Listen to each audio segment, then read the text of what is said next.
Page 4b, 3 lines from the bottom of the page, we are today facing circumstance number 3. Let's refresh our memory. Day before yesterday and yesterday, we have a long discussion over egg that laid on either the day itself, which is either Shabbat or festival, and the question is, can we eat it that day? That was the first discussion. Second discussion was, if it was Friday festival or Sunday festival, can you eat the egg that laid in the following day? Today we're facing a new challenge, number 3, new question. Can we juxtapose the notion, the idea of 2 days of the festivals, Passover, Shavuot, and Sukkot, to the 2 days of Rosh Hashanah? Do we hold the same rules for both? The answer is no. And let's look on page 4b, 3 lines from the bottom. Itma, Shnei Yamim Tovim Shel Rosh Hashanah, 2 days of the high holidays, the beginning of the year. Rav and Shmuel de Amri Travaihu, both Rav and Shmuel agreed upon this. Nolda beze asura beze. Unlike early discussion yesterday, day before yesterday, that it was uncertainty, it was a safek, we are not sure. One said yes, one said no, one said if it was laid in one day you can go ahead and eat it the following day. Now both of them said it's one long day, Rosh Hashanah, and therefore both agree that it is prohibited to eat the egg that laid regardless. Now, the reason for that, it's because it was a, in our language, unanimous vote, or unanimous decision of our sages, that even we are not in a state of uncertainty, even it's clear that we know what day is Rosh Hashanah, still we hold it as one long day, because the 2 days of the holidays, it's called mechamat choser yedi'ah, because lack of knowledge, which you are not sure what day is the proper day, what day it's the first, the second, outside of Eretz Israel in particular. So you go by that notion. Some said you can eat it the following day, some said you can go ahead and either drink it or eat it, and some said not. But when it's come to Rosh Hashanah, it's a total decision. And Rashi said, 3 lines from the bottom of the page, שהם ודאי חוק קבוע להיות כיום ארוך מדרבנן, שמתחילה לו מחמת ספק התחילו לעשותן.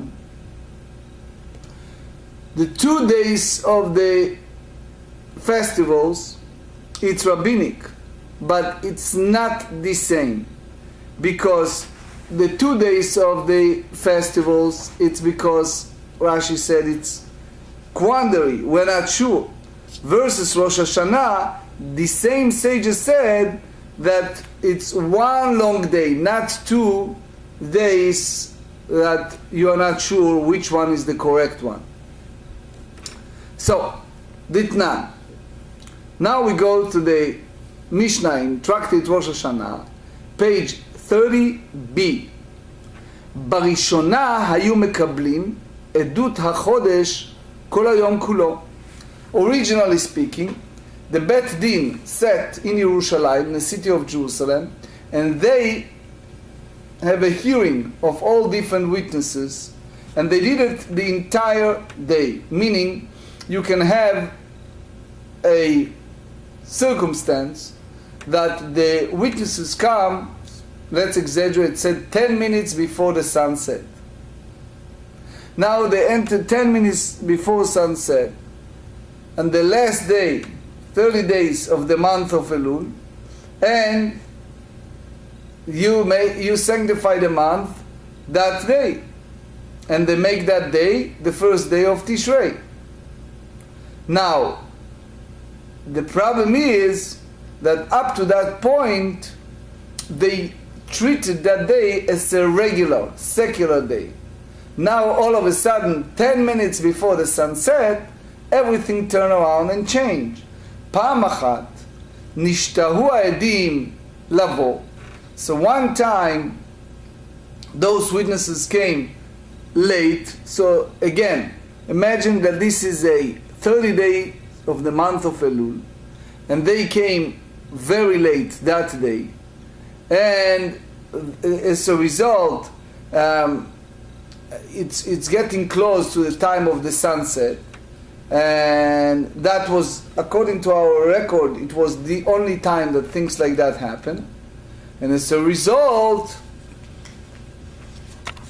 page 5, ונתקלקלו הלוויים בשיר, and the Levites, who has the privilege to stand there and deliver the daily song, which the Talmud tells us in Étude Talmud, page 33, that the Levites used to do at the time of bringing libation of the wine together with the daily offering. The Levite used to sing the song, which we are doing nowadays every morning. So because the witnesses came so late, and it was a mixture between a regular day and a day that is a holiday. So the big question is, wait a second, so just because now you are in a situation that one time they made a mistake, and the song they make a mistake, so that's the whole problem. So Tosfot elaborate on that, and Tosfot ask, how about all the others, like the Musaf of Rosh Hashanah, like the additional offering of the high holidays, or the offering of the new month, the Rosh Chodesh? Why you talk about song and not kilkelu b'korban, the mistake that was made with the daily offering?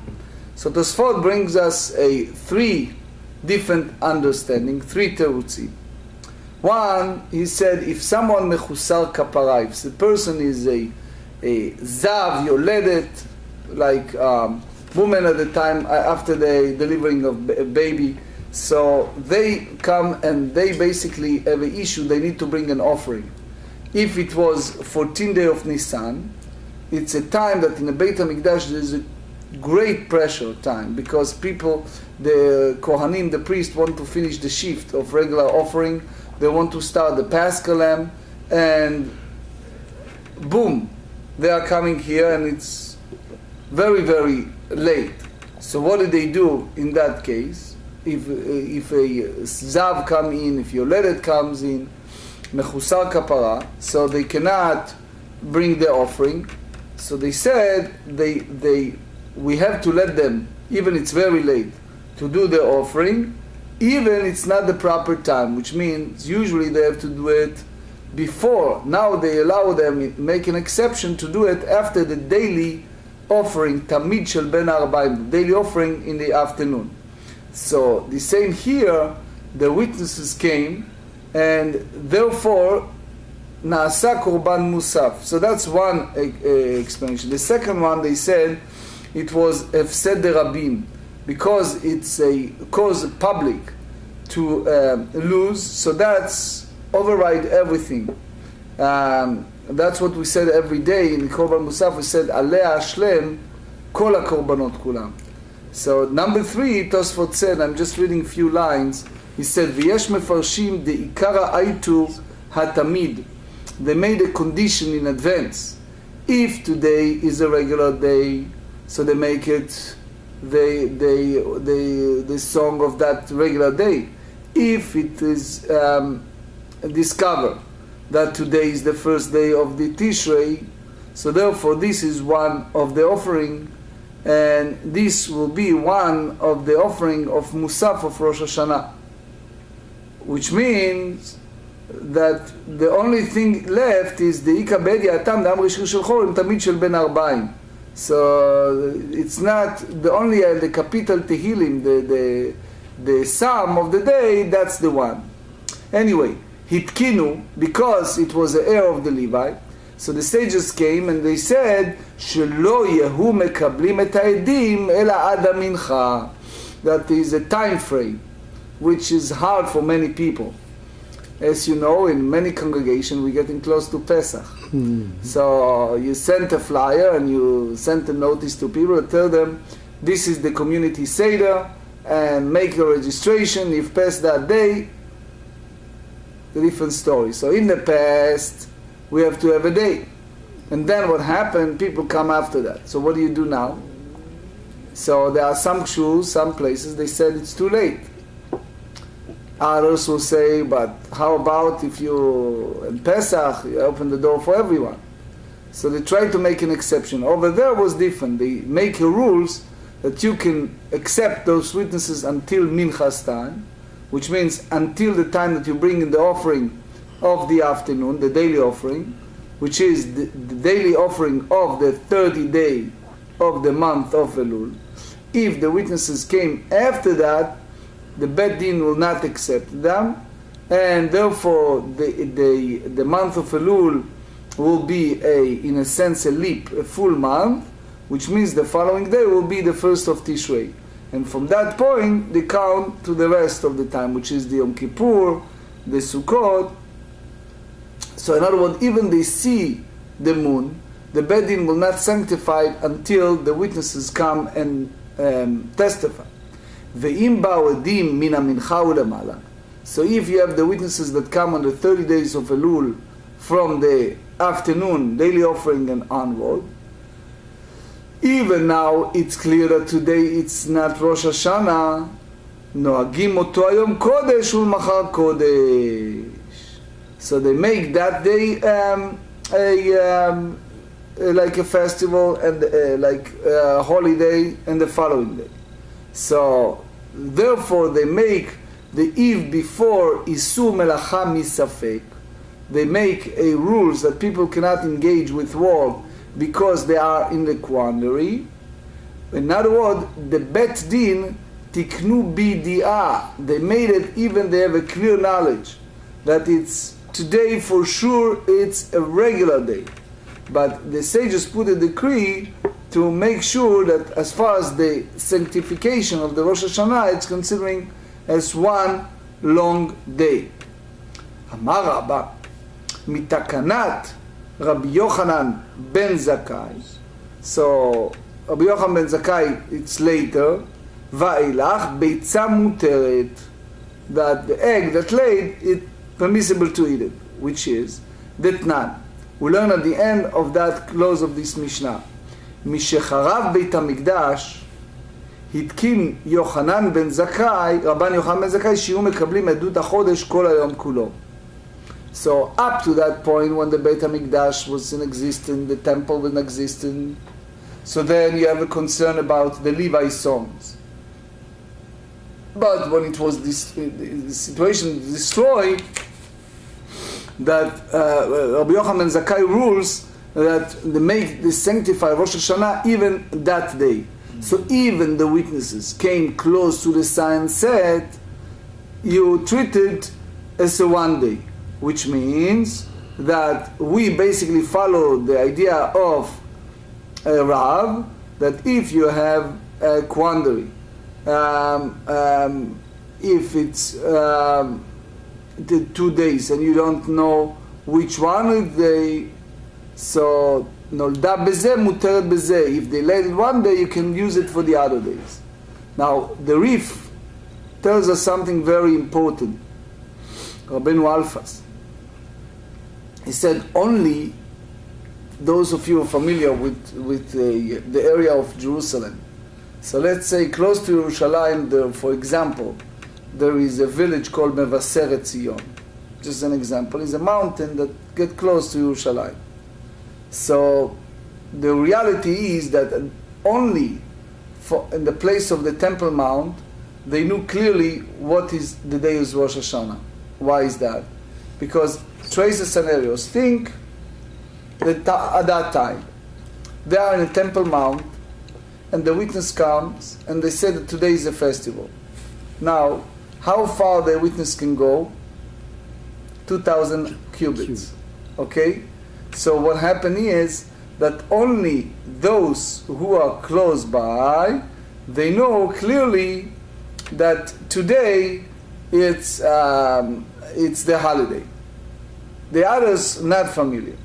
So if you look at the code in Tafresh Aleph Seif Bet, so we understand that something very fascinating, that up to the time of the Rif, the era of the Geonic era, so in Jerusalem it was only one day,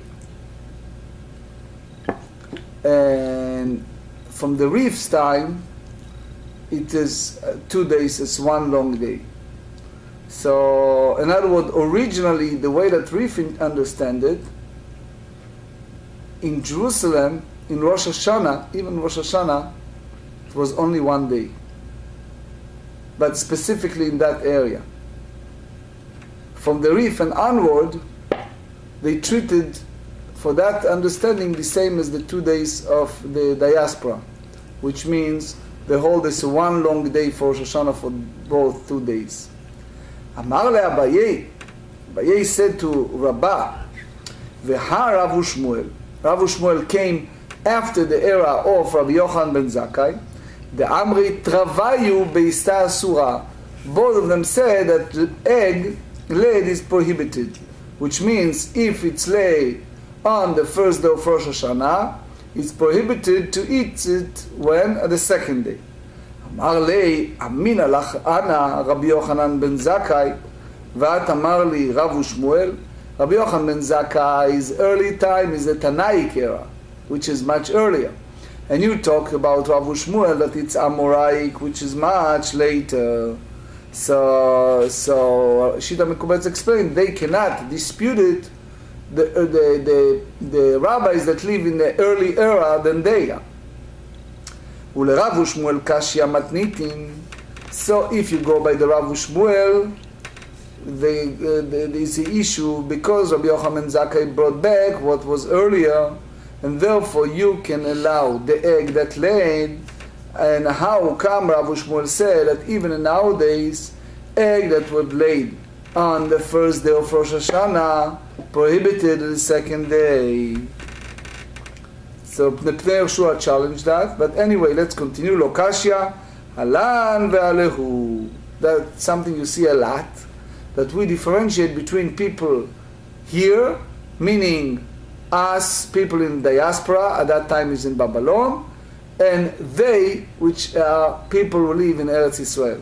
So according to Rav and Shmuel that prohibited that egg that laid, applies to us. And those who, Rabbi Yochanan ben Zakkai that said it's okay to eat, that apply to people who live in Eretz Israel. Which means the people in Eretz Israel go by the Bet Din that sanctify the month, by the witnesses. And after the decree of Rabbi Yochanan ben Zakkai, they made the festival one day if the witnesses came on the 30 days of the month of Elul, even if they come at the end of the day. Why? Because you don't always make the 2 days of the holidays. But here, since it's a quandary, you are not so sure what exactly the date. Rashi tells us, Halan v'halehu, you see in one of the first of the long line, he said, Livnei Eretz Yisrael shosim yom echad. That applied to people who live in Eretz Israel, that they make it one day, because they know clearly when it's Rosh Hashanah versus people who live in exile. So Rav v'Rav Yosef, Amar, Rav Yosef disputed Rabbah, and he said, Af mitakanat Rabbi Yochanan ben Zakkai va'elach, says even from the time of the audiences of Rabbi Yochanan ben Zakkai onward, Beitzah asura. The egg remains prohibited on the first day of Rosh Hashanah. If it's laid on the first day of Rosh Hashanah, it's prohibited the second day. In any place that they made, Rosh Hashanah 2 days. So, originally speaking, people in the diaspora doesn't know what exactly the day. But the key is, Baal Maor says, that outside of Eretz Yisrael they don't have the Bet Din. They're not so sure what exactly happened. But here, my Tama, what's the story? They said, Have davar sheba minyan. The davar sheba minyan meaning that the sages assembled, they get together, and they decided to make the 2 days of Rosh Hashanah as one sanctified long day. Okay? And therefore, even the witnesses come in the late afternoon, makes no difference. They make it as a long day. וכל דבר שבמניין צריך מניין אחר להתירו. Now, generally speaking, this is something we should always be aware, even it's a different circumstance. Imagine you have a wedding. Good morning. Imagine you have a rabbinical court. They get together and they rule something. And that Beit Din rules in a certain way. So because they rule in a certain way, we go by the way that they rules. Now you want to change the rules. So in order to change the rules, you know what you need to do? You need to bring another Beit Din that they greater than the previous one, and in that way they can abrogate it. They can how do you say it? Expunge, annul the previous rabbinic court decision. Here it's not exactly like that. In general, it's correct that you need to have someone who is greater, but here you have a situation that the court concerned, because guess what? This year we may be ruled in a certain way, but guess what's going to happen next year? Next year people will mix up and think in the late afternoon it's okay. So basically, in order to annul the previous one, you need to have, they use the word minyan acher la'atiro. Minyan is not necessarily the quorum of 10. It's the idea in gathering of the Bet Din that get together and change the previous one. So even that it's not the greatest than the previous one, the key point is you need to have a how do you say, the form, the decorum, right? The form, like you have nowadays board and things like that. You need to have a basic decorum, right? Yeah. So the Bet Din, you need to have a group that annul the previous one. So therefore, since the decree to prohibit that egg that laid on Rosh Hashanah, because they make it two days of the holidays, even after the time of Rabbi Yochanan ben Zakkai, he rules that you can accept the witnesses the entire day. Boom. You don't have the new one, so you hold it as a one long day. Where is the source? So now it looks like they're digressing, but they are not. They're just bringing a source to support that notion. Amar Rav Yosef, Mena Amin Allah. Rav Yosef said, how do I prove what I said, that when you're having gathering, when you have assembly of the sages, you need another assembly to annul the previous one? Dechtiv, because they said in the book of Deuteronomy, chapter 5, Lech emor lahem, shuvu lachem le'aholeichem. So this is the time, the book of Deuteronomy describe the time that they get together in order to receive the gift of the Torah. So they are there, but then they tell them, clearly go back and return to your tent. So it means, in a simple way, they can return the tents as it is, but they need to have the same ways and gather them, the same ways they allow them to go and leave. Soon you see how. ואומר, they said in the book of Shmot, Exodus chapter 19, במשוך היובל המה יעלו בהר.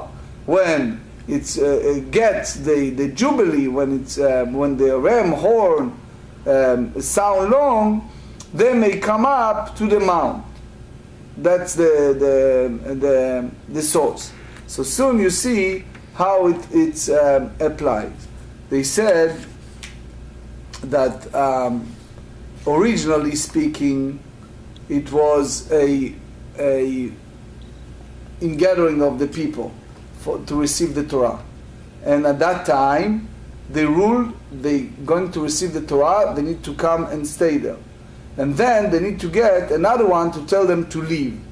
Soon you see an example, but some of you have army experiences, so I think that example will extrapolate this point.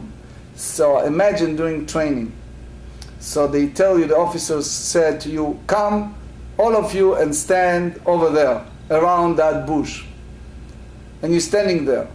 Now, as long as he's not let you leave, you exercise closing eyes the machine gun in a 7 minutes or 6 minutes, depending on the unit, to take it out and put it back, the whole pieces together, right?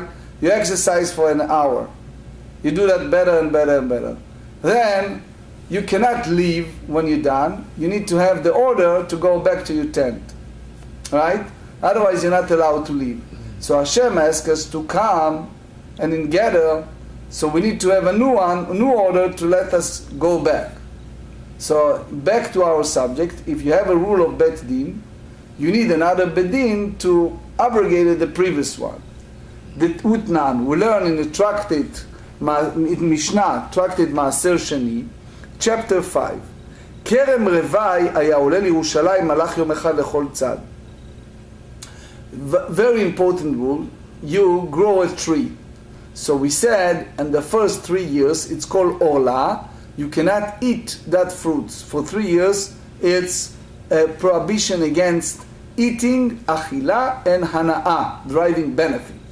The 4th year, it's a dispute. What do you do with the 4th year?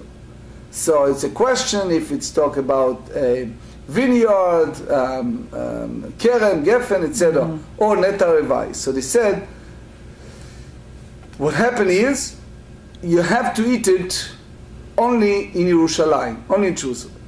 So the sages come and said, if someone live in a distance of 1 day from Jerusalem, he cannot redeem it with the money like he used to do it a second time. They put a very clear boundaries. Vezoi tchuma. Now when we talk about distance of 1 day from Jerusalem, this is the distance. אילת מן הדרום והקרבת מן הצפון, לוד מן המערב וירדן מן המזרח. They put those names of cities in the south, north, east, west. ואמרו לה ויתם הרבה בבר חנה, אמר רבי יוחנן מה טעם? What's the reason that they should not redeem the produce of the 4th year close to Jerusalem, but to bring the produce, the fruits there, כדי לאתר את שוקי ירושלים בפירות, in order to beautify the shuk, the market in Jerusalem, with fruits. So there's a two different avenue. Rabbeinu Ovadia Bar Tenura, one of the commentators in the Mishnah, he said, guess what's going to happen? If you bring your fruits to Jerusalem, you're going to eat there your fruits. So then all the merchants in the shuk, they lose business because it left too much there. The other way is, no, they bringing all the produce to the shuk and the merchant selling there. So since the fruits of netarevai of the 4th year, you can sell it unlike the second tithe. So therefore, the sages put that decree. ותנניה, כרם רבעי היה לו לרבי אליעזר במזרח לוד בצד כפר תבי, was one rabbi that was extremely wealthy, and he lived in the eastern part of the city of Lod. And he was in a distance of 1 day west of Jerusalem. and that village, that farm, it's called Tavi, was in a distance of about 1 day. Now, with him, he doesn't have the strength to carry this produce to Jerusalem. So we try to save, for this great rabbi, we try to save his time. He have a huge amount of fruits. He needs to bring it over to Jerusalem. We don't want him, or he doesn't want to carry all that. So he basically wants to give it away to a poor people instead of having him taking all this huge amount, especially in those days with the donkeys and wagons and everything, and schlep it for 1 day to Yerushalayim. 5b, וביקש להפקירו לעניים. So what happened with him, you can take this book. You can take this book. Are you sure? Yes, yes, please. We don't mind. וביקש להפקירו לעניים. I'm using Hebrew, so I know. it's okay. וביקש להפקירו לעניים. So he wanted, instead of carrying that to Jerusalem, he wants to make it, to give it to the poor people. So, what's the issue? Even that happened after the destruction of Beit HaMikdash, the Rambam tells us that the sanctity of the 4th year of the Kerem Revai, it applies to our days. It's a big question, it's a big discussion if it's a biblical or rabbinic, but here he holds that the sanctification of Yerushalayim applies even the Beit HaMikdash, the period that destroyed. So he holds that the eating the 4th year of the produce applies even in nowadays, and therefore the rabbinic decree, according to that view, has to be in effect even nowadays. You need to bring the produce to Jerusalem to do that. So אמרו לו תלמידיו, well, you don't need to bother with all of that. You know why? רבי כבר נמנו עליך חבריך ויתירו. They said, no, don't bother. The sages, your colleagues, already allow it. They already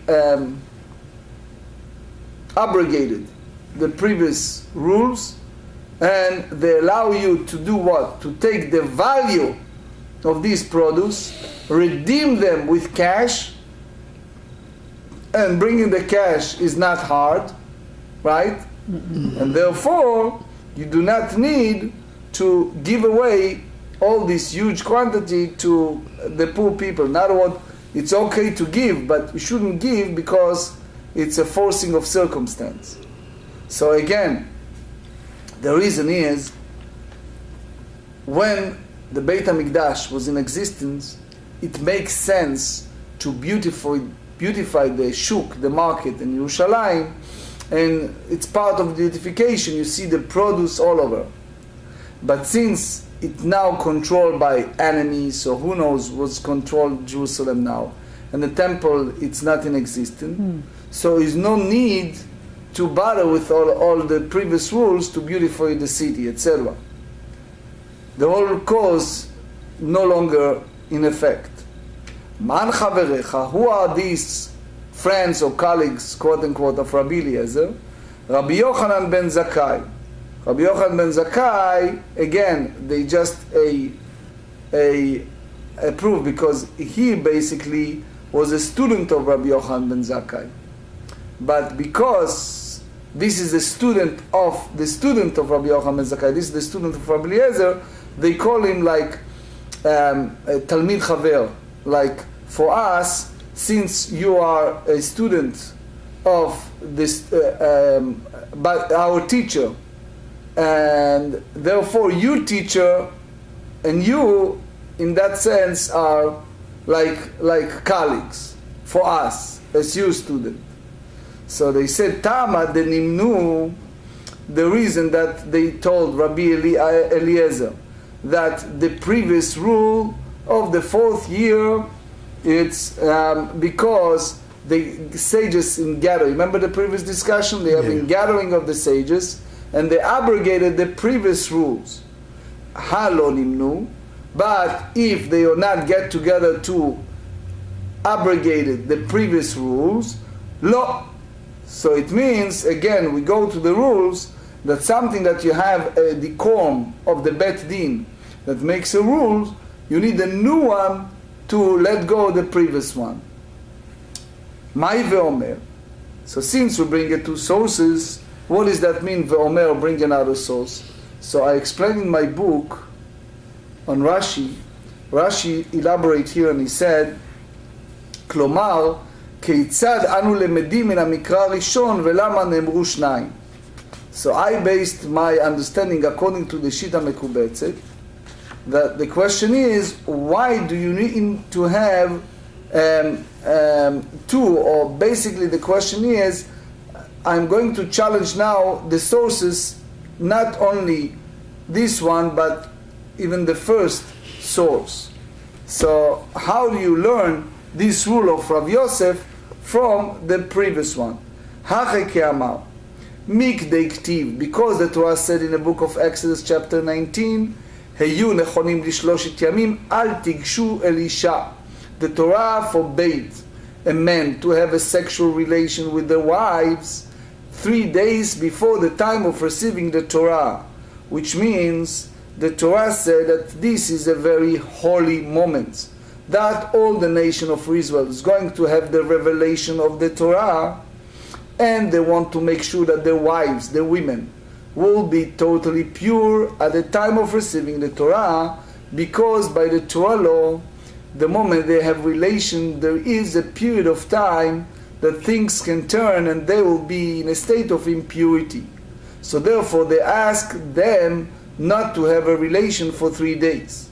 So now the question is, since the Torah said, be prepared in 3 days, do not have it, now what do you do next? They came, they have the revelation, but then the Torah said, when that obligation was over, they hear a new rule. They said in Deuteronomy chapter 5, Lech emor lahem, shuvu lachem lo alechem.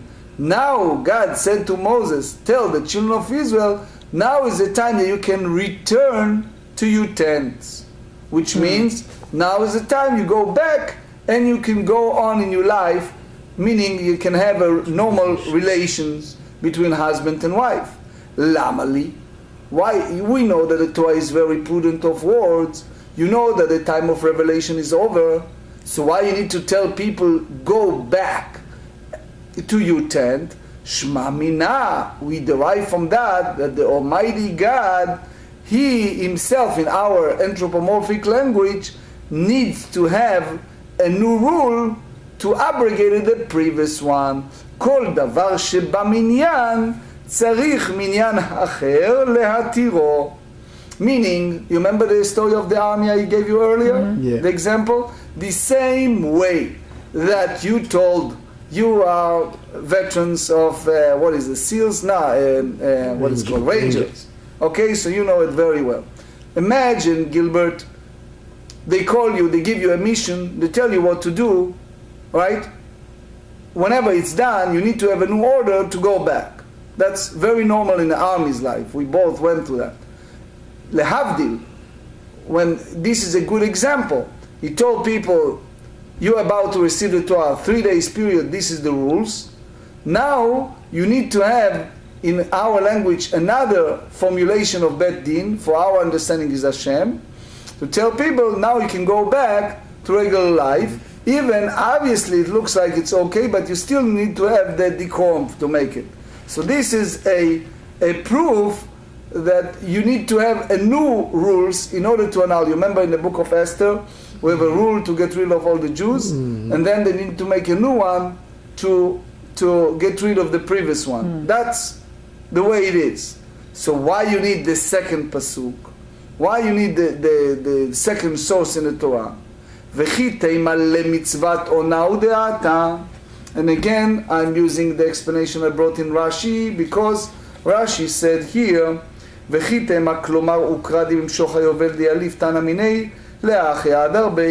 so here is the idea. The Torah said to us, man has the obligation. If you read carefully the Torah, or you read the Ketubah contract between husband and wife, he cannot withhold relation from his wife. In other words, for our just simple understanding, if there are conflict between them, he cannot use that by Torah law to avoid part of his obligation toward her. So therefore, if you tell me that the line in the Torah that said return to your tent, meaning this is not something that allow them to have relation, but because that's obviously happened the moment that the 3 days is over and the relation of the Torah have, but it's order to tell them that they now have the obligation of mitzvat ona tashma. So therefore we have this line in the Torah, book of Shemot, chapter 19, that the same way as the warning not to go at the top of Sinai mountain at the time of revelation, bimshoch hayovel yalu ba'ar. When you hear the shofar blast, when they do a long blast of the shofar, that's a sign like we have at the end of Ne'ilah of Yom Kippur. That's the sign that the divine providence in our language departed from the Mount of Sinai. So now this mountain doesn't carry the sanctity that was before. Mik dechtiv, because it's written.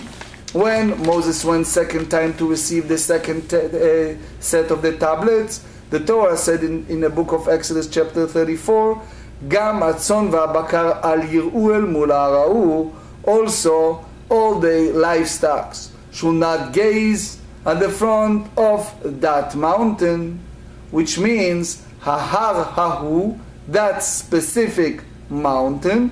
You cannot have this flock, this livestock go to that particular mountain when it's carry a special sanctity.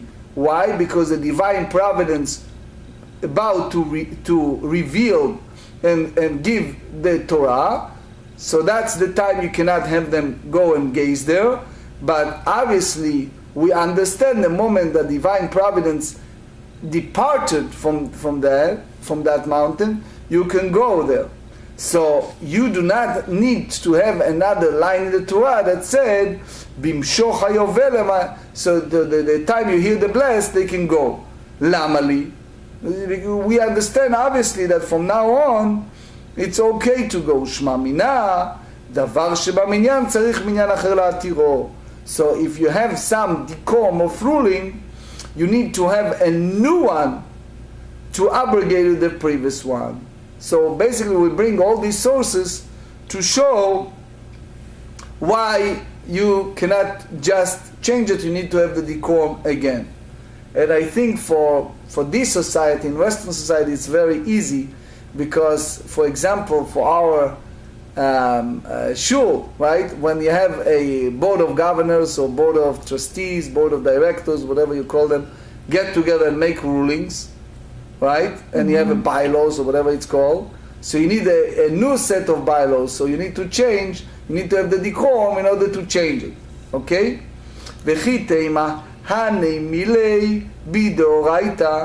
You may say that's apply only something that comes from Hashem in that level, which means you need to have something else from Hashem to abrogate it, like we said in the army, right? Aval biderabanan lo, but if something that made only by people, meaning by gathering of the sages, you do not need another group of sages to do it. Shma mina tashma kerem revai. You see, remember the source we said about the produce that produce on the 4th year? So what happened there? That v'ha kerem revai derabanan. The whole notion of asking the people to go at the 4th year with their produce to Jerusalem, it's a rabbinic decree, okay, especially from those places that is 1 day distance from Yerushalayim. It's a rabbinic decree. V'ka'amar klei, and the disciples said to Rabbi Eliezer, Kvar nimnu alecha chaverecha v'tiru. Remember this rich rabbi, Rabbi Eliezer, that he doesn't want to carry and everything? They told him that you have another rabbinic assembly that get together and already abrogated the previous one. So even obviously we understand that by all rational it's already over, but still you have that decorum that get rid of the previous one. Now, back to our subjects. Rav Yosef told us that if you have an egg that laid on the first day of Rosh Hashanah, it prohibited at the second day, even after the decree of Rabbi Yochanan ben Zakkai to receive the witnesses of the new month in the entire day, because we have this principle that you need to have another group of sages to abrogate the previous one. V'chi teima Beitzah namei imnu alei Rabbi Yochanan ben Zakkai v'shariua. So if you think that this you juxtapose to our discussion over the egg that laid, and you say that Rabbi Yochanan ben Zakkai gathered all day the group of sages and abrogated it, you cannot do that. Why? Ki imnu edut. So the whole idea of getting together is for witnesses that comes late, that they have issues with that. Bitzah lo imnu. But in regards to egg that laid, this is not part of their discussion. It wasn't on the minutes of the Board of Governors, right, of Rabbi Yochanan ben Zakkai. So therefore, nolda bezeh asura bezeh. If the egg laid on the first day, it prohibited the second day. Abaye challenged that. And he said, Amar le Abaye, you respond to Rav Yosef, Atu Beitzah b'minyan mi'avai. How do you know that you need the first place? You have the decorum for the egg. How do you know? Beitzah be'edut talya milta. So Beitzah is depend on the ruling of our witnesses. Itzar edut, itzar Beitzah. When we rules that you cannot accept the witnesses after the afternoon daily offering, so by force of circumstance also the egg that laid it's prohibited. Ishtere edut, ishtere Beitzah. The moment you release that rule of the witnesses, you release the one on the egg. So you don't need to have a new decorum to another. So now we brings another source to prohibit the egg that laid on those 2 days of Rosh Hashanah, even after the decree of Rabbi Yochanan ben Zakkai to receive the witnesses the entire day. Rav Ada v'Rav Shalman travayu mibei klochit amrei. Af mitakaנת Rabbi Yochanan ben Zakkai va'elach Beitzah asura. Even from the time of the decree of Rabbi Yochanan ben Zakkai, egg that laid at the first day of Rosh Hashanah prohibited at the second day. My tama. What's the reason? Now you're going to hear something very beautiful. They said, Meherai bane Beit HaMikdash. So soon the Beit HaMikdash will be rebuilt. And guess what happened? We're going to have the rules that we're accepting the witnesses up to the time of Mincha, of the afternoon. And you don't have those, because we want to avoid the Levites from erring on the song of the day. V'yomru, now it's a typical human behavior. People will say, "Eshtakadnu lo achalnu bitzah b'yom tov sheni, hashtana menechol." Oh, you remember last year? We didn't eat egg at the second day of the holidays. So now we can eat it.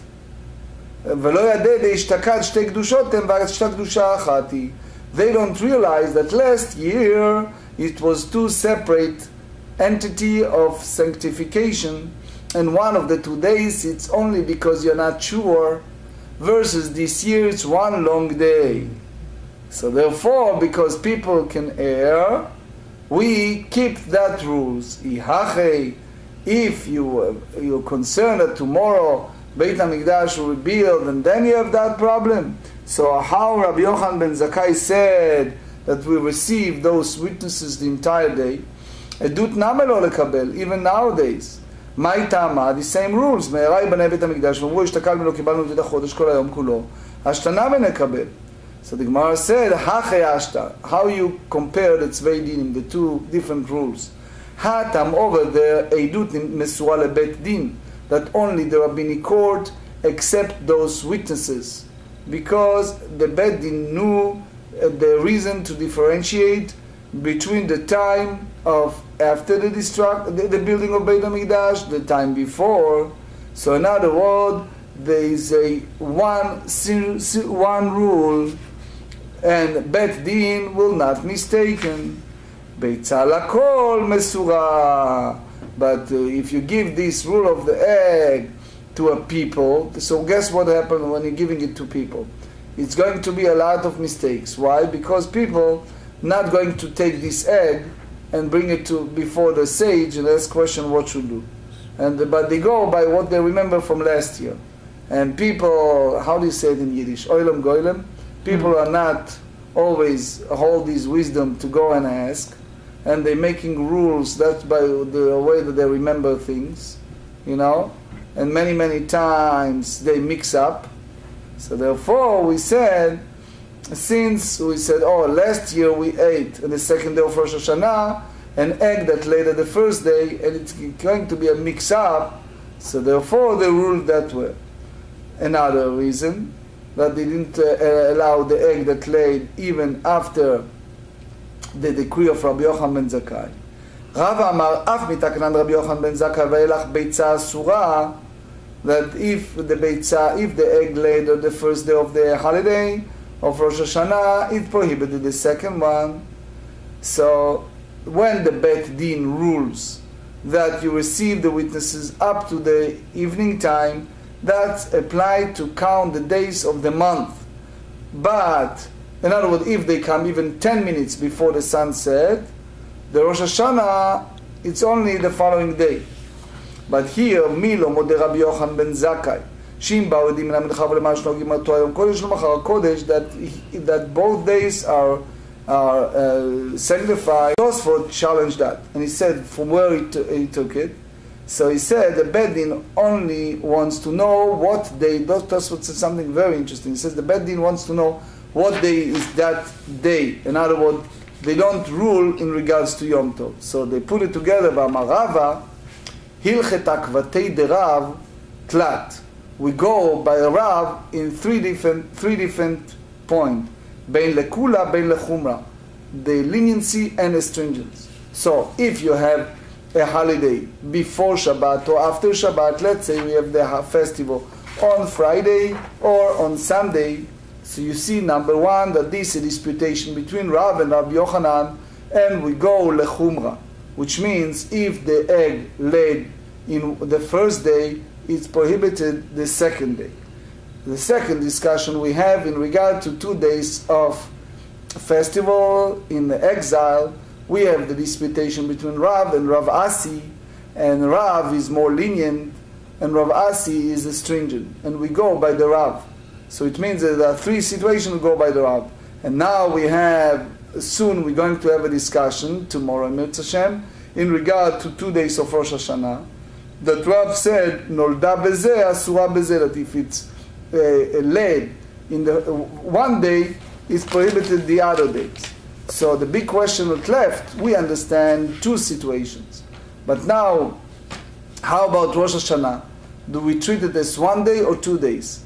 So I just give you a heads up, because I shared with you earlier the discussion. There is a Rosh and Ran and Ramban and Baal HaMaor that have a long discussion, but I mentioned to you the Rif, Rabbeinu Alfas, that he said before his time at the Geonic era, at least in the city of Yerushalayim, the celebration of Rosh Hashanah was 1 day only. And basically only after the Rif's time, they start having it, as we have to this very day, 2 days of Rosh Hashanah. Rambam, Hilchot Kiddush HaChodesh, chapter 3. The sages decreed that no testimony for the beginning of the new month should be accepted from Mincha time onward. If witnesses arrived after that hour, both days were observed, and the additional offerings at that time was sacrificed on the second day. After the destruction of the Beit HaMikdash, of the Holy Temple, Rabban Yochanan ben Zakkai instituted that testimony for the new month should be accepted all day. That's basically according to the original custom. We learn another important principle. That's Rambam, Sefer Shoftim, Hilchot Mamrim, chapter 2. If a rabbinic court decree and enchanted a decree or an audience Enacted. Enacted. Yeah. Thank you. A decree or an audience that was accepted by the community, by the Jewish people, a later court may annul the decree, audience, or prevailing custom only if that court is greater than the first one in wisdom and in number. Even if the original reason for the audience is no longer acceptable and applicable, the prohibition itself is not automatically annulled. Rather, the same court or another court qualified to do so must vote to annul it. We talk about Keren Revai, and that's Rambam, Sefer Zmanim, Ilchot Maaser Sheni, chapter 9. The sages instituted that the grapes of the 4th year grapevine within a day walk of Yerushalayim should not be redeemed, but must be brought up to the capital to decorate its market with beautiful fruits. After the destruction of the temple, they permitted one to redeem even grapes that sprouted close to the city walls. One may redeem all other fruit even when the temple is standing. So basically we see that the Neta Revai is different than all the others. Now tomorrow in Mitzvah Shem we're going to discuss many important halachot. One of them is the Hilchot Met Biyom Tov.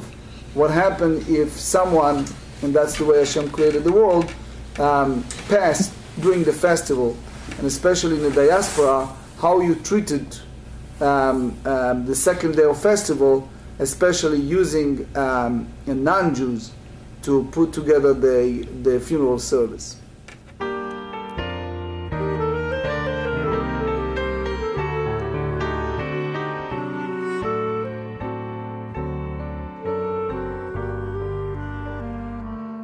Boyachem leshuloim malachai yeshuloim malachai